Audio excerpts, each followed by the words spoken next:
Select Fun in the XUV700 and then click on the settings icon on the touchscreen display. Click on Phone option to open the Bluetooth menu. Enable Bluetooth by clicking on the Bluetooth button on the screen. A list of paired devices is available in the device list and you can add a device by clicking here.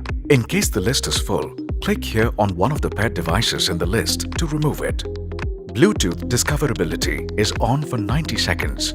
You can initiate the pairing through the phone or through the vehicle by clicking this here. Here are the settings available in the Bluetooth menu.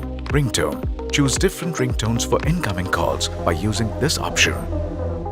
Enable SMS signature. User can predefine a small text that will appear as a signature at the bottom of every text message. To configure SMS signature, add a text at the bottom to be sent from the car. To enable incoming SMS, click on this toggle option. To configure the auto reply option, a default message can be fixed. Share a message to others while driving.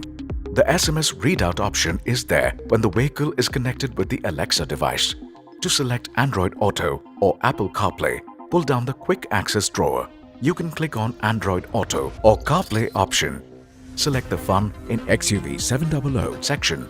You can click on Android Auto or CarPlay option depending on the device that has been paired.